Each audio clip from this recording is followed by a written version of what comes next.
बच्चे, मैं राम सुरेश सिंह वंदना शिक्षण संस्थान कुंडवा चैनपुर से आप 10वीं वर्ग के बच्चों के लिए आज से शुरू कर रहे हैं रेखा गणित अर्थात ज्यामिति भाग 1 का अर्थ हुआ कि पहला दिन रेखा गणित हम लेकर उपस्थित है। इससे पहले 13 भाग में आपको बीज गणित पूर्ण रूप से समाप्त हम कर चुके हैं।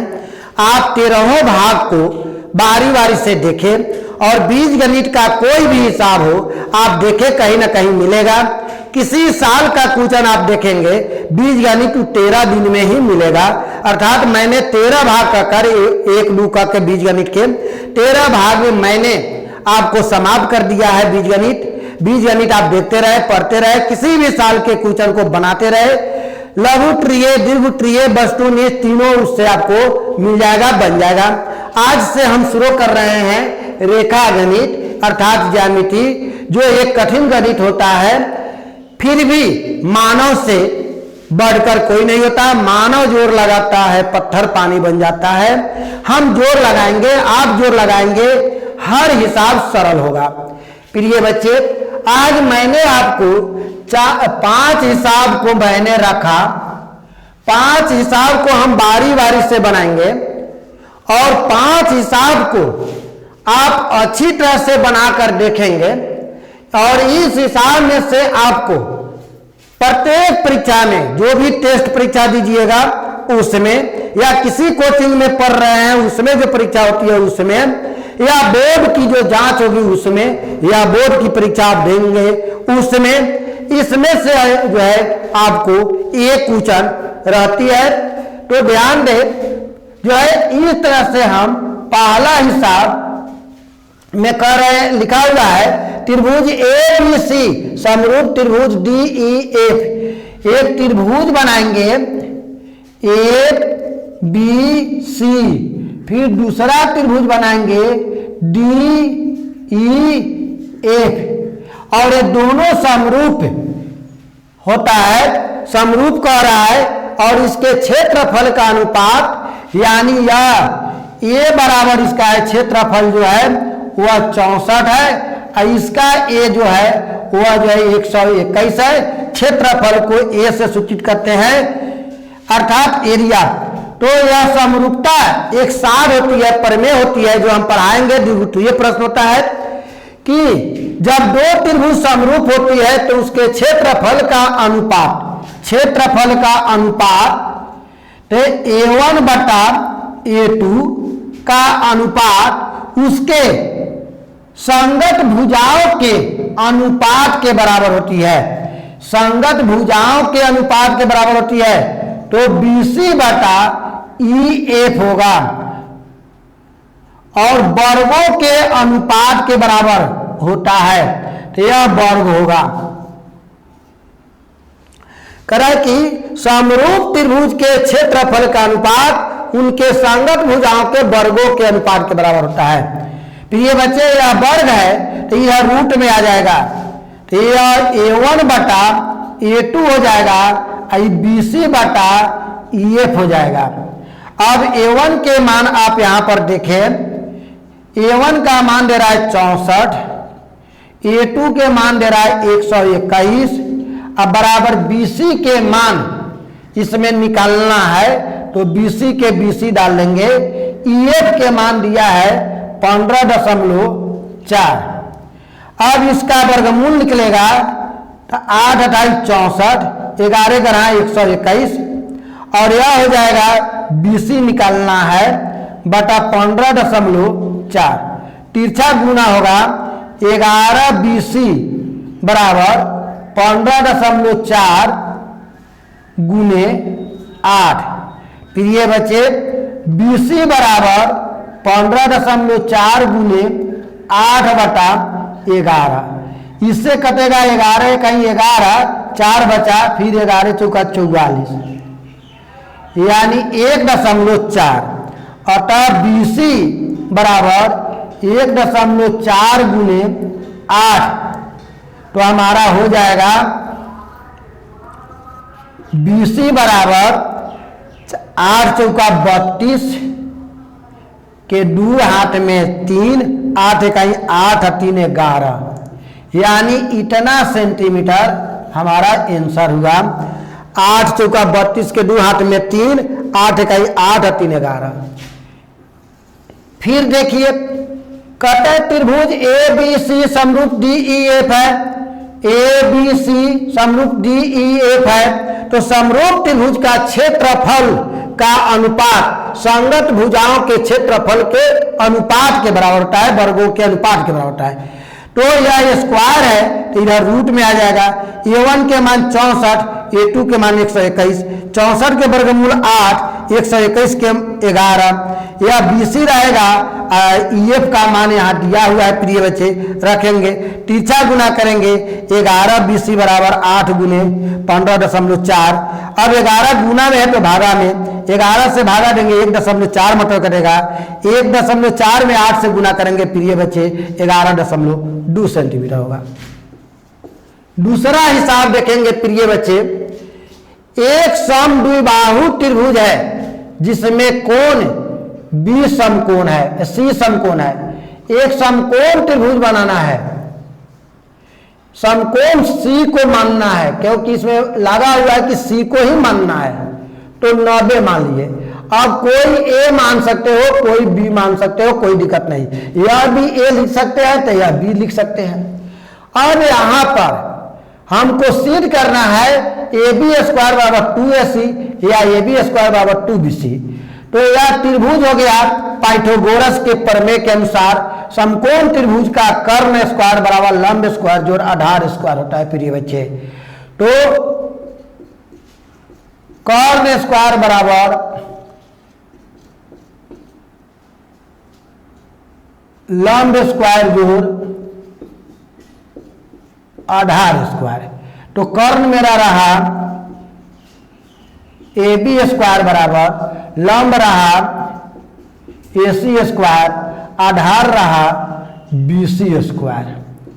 प्रिय बच्चे दे है कि चूंकि इसकी जो है यह समद्विबाहु त्रिभुज है अर्थात यह और यह बराबर है, तो चूंकि AC बराबर BC है इसलिए प्रिय बच्चे ए बी स्क्वायर बराबर अगर AC के जगह पर BC लिख देते हो तो BC लिखाएगा स्क्वायर और जो फिर यह BC रहेगा तो हमारा ए बी स्क्वायर बराबर 2BC स्क्वायर प्रूव्ड हो गया।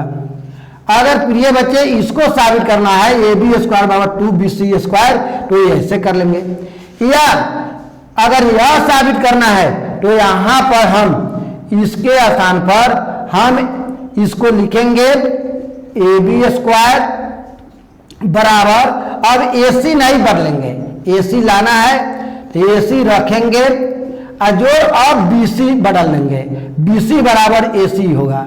दोनों में से बराबर है तो कोई हटा सकते हैं कोई रख सकते हैं, तो यहाँ AC हो जाएगा। अब AB स्क्वायर बराबर हमारा 2AC स्क्वायर हो जाएगा। अब यह सिद्ध हो गया। तो दोनों में से प्रिय बच्चे जो पूछेगा इसके अनुसार आप आंसर बनाते रहेंगे। तीसरा हिसाब मेरा रहा आज का आपके लिए, ABC एक समद्विबाहु है, यह भी एक समद्विबाहु त्रिभुज है जिसमें AC बराबर BC है।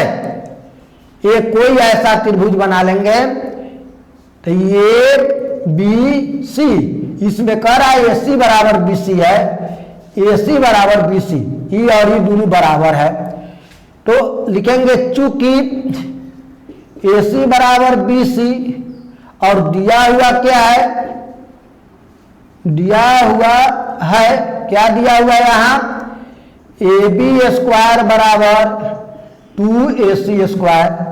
तो AB स्क्वायर बराबर ये दो भाग में तोड़ देंगे AC स्क्वायर जोड़ AC स्क्वायर। अब AB स्क्वायर बराबर AC बराबर है BC, तो AC हटा कर लिख देंगे BC स्क्वायर जोड़ AC स्क्वायर। चूंकि बच्चे यह आ गया कर्ण स्क्वायर बराबर लंब स्क्वायर जोड़ आधार स्क्वायर, यानी हमारा आया कर्ण स्क्वायर बराबर लंब स्क्वायर जोड़ आधार स्क्वायर।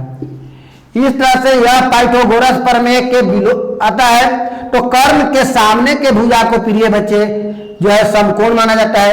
तो कर्ण है ए बी, कर्ण हाई हुआ, तो इसके सामने का कोण यह हुआ, तो लिखेंगे इसलिए कोण सी बराबर 90 डिग्री। प्रिय बच्चे त्रिभुज कोण के आधार पर 3 प्रकार के होता है, न्यून कोण, समकोण, अधिकोण। जिस त्रिभुज का कोई सभी कोण अगर 90 से कम हो तो वह होता है न्यून कोण।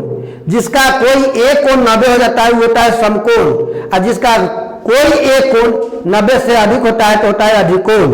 इस सिद्धांत पर चूंकि हमारा एक कोण आ गया 90 डिग्री आ गया, इसलिए लिखेंगे अतः त्रिभुज ए बी सी एक समकोण त्रिभुज होगा।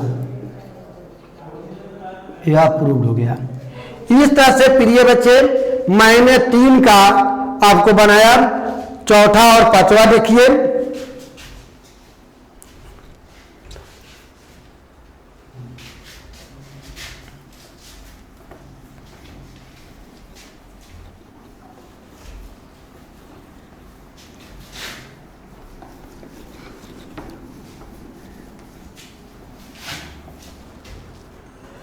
प्रिय बच्चे अब 4 को आप आकृति उतारेंगे अपने कॉपी पर।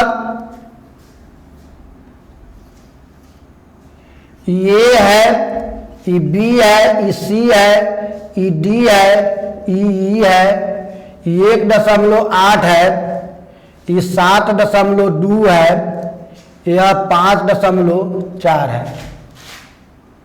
फिर इसी तरह से पांचवा की आकृति उतारेंगे। पी है, क्यू है, आर है, ई है, एफ है। 3.9 है, 3.6 है, और ये 3 है, ये 2.4 है। यहां लिखेंगे थेल्स प्रमेय से, थेल्स प्रमेय से दशम वर्ग का पहला थ्योरम है, यानी प्रमेय है, साध है थेल्स। पहला प्रमेय जब हम द्वितीय में प्रवेश करेंगे तो पहले पढ़ाएंगे। इसमें कहता है, थेल्स का प्रमेय कहता है कि यदि किसी भुजा का, किसी त्रिभुज में एक भुजा के समानांतर दूसरी भुजा खींची जाए तो वह अन्य 2 भुजा को समान अनुपात में विभाजित करती है। यानी थेल्स के प्रमेय कहता है कि यदि किसी त्रिभुज में किसी एक भुजा के समानांतर कोई अन्य भुजा खींची जाए तो यह खींची गई भुजा अन्य 2 भुजाओं को समान अनुपात में विभाजित करती है। अनुपात में से बाटा, अतः एडी बटा बीडी बराबर एई बटा ईसी। तो एडी के मान हमारा निकालना है, इसमें कह रहा है एडी निकालो, तो एडी रखेंगे। बीडी का मान यहाँ दिया है 7.2, तो 7.2 रखेंगे। एई के मान यहाँ दिया है 1.8, ईसी के मान बनाना है 5.4। प्यारे बच्चे फिर उसी तरह से तीसरा गुना करेंगे। 5.4 एडी बराबर 7.2 गुने 1.8, इसलिए एडी बराबर 7.2 गुने 1.8 बटा जो है 4। फिर ये बच्चे दशमलव से दशमलव कट जाएगा, 18 3 54 हो जाएगा। 3 से अब इसमें भागा दे देंगे तो एडी बराबर हो जाएगा 3 दूना 6, 2 हट गया, 6 हट गया 7 में से, तो 1 हो गया 12, तो दशमलव हो गया 3 चौका 12, अर्थात इतना आंसर हो जाएगा। 24 या 72 होता है, यानी 7.2 3 से कटेगा 2.4 होता है। फिर ये बच्चे ठीक इसी तरह से यह थेल्स के विलोम से होती है। अब थेल्स प्रमेय से लिखेंगे, थेल्स प्रमेय से पी बटा ई क्यू पीएफ बटा एफ आर। पी के मान रखेंगे 3.9 बटा 3, अब बराबर इसका रखेंगे 3.6 बटा 2.4। फिर ये बच्चे ये दशमलव से दशमलव हट गया, दशमलव से दशमलव हटाएंगे, ये दशमलव हटाएंगे तो नीचा हो जाएगा 39/30, ये दोनों दशमलव हट गया 36/24। अब कटने वाला है प्रिय बच्चे,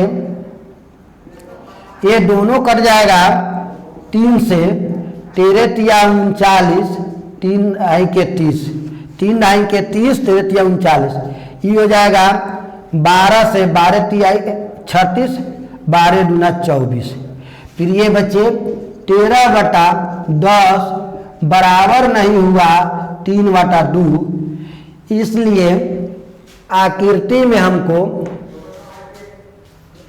EF इस आकृति में करा है कि आकृति में सिद्ध करे कि EF समानांतर ER है, ये दोनों हमको बराबर आना चाहिए। तो 3 दशमलव इतना PE/EQ PF/FR, तो 3.9/3 हो जाएगा और 3.6 इतना हो जाएगा, कटेगा दशमलव हटेगा 30, दशमलव हटेगा 12 तिया 36, 12 दूना 24, 3 13 मतलब इतना, ये दोनों बराबर नहीं है, इसलिए यह समानांतर नहीं होगा। लिखेंगे अतः EF समानांतर QR नहीं होगा। इसमें आकृति में सिद्ध करे EF समानांतर QR होगा तो हमारा हो जाएगा कि नहीं होगा। अगर दोनों बराबर है तो होगा, दोनों बराबर नहीं है तो नहीं होगा। फिर ये बच्चे इस तरह से मैंने आपको 5 हिसाब लघु ट्रिय पढ़ाया और यही हिसाब आपको ऑब्जेक्टिव में रहेगा। ऑब्जेक्टिव में रहेगा तो यह चेकने वाला रहेगा इसका कि क्षेत्रफल का अनुपात इतना है तो भुजा का अनुपात कितना है, तो आपको खोजना होगा 8 28 64 11 11 121, 8:11 किधर है। यह ऑब्जेक्टिव में भी रह सकता है और लघु ट्रिय में भी रह सकता है। आप समझदारी के साथ अगर याद करेंगे पढ़ेंगे तो आप ऑब्जेक्टिव सब्जेक्टिव यानी 1 नंबरी 2 नंबरी दोनों बना सकते हैं। फिर ये बच्चे अगर आपको रेखा गणित अगर कठिन लगता है तो उस शब्द को, कठिन शब्द को दिमाग से हटा दे, धीरे धीरे पढ़े। 12-13 दिन के अंदर यह रेखा गणित भी आपका होकर रहेगा और हम आपके दिमाग में रेखा गणित बैठा कर रहेंगे, बशर्ते आप मेहनत करें। अगर आपको पढ़ाई अच्छी लगे तो अपने दोस्तों में शेयर करें और सब्सक्राइब कराए, लाइक कराए, ताकि हौसला बुलंद हो और हम भी आपको हौसला बुलंदी के साथ आपको बुलंदी के शिखर पर पहुंचाने का कोशिश करें। जय हिंद।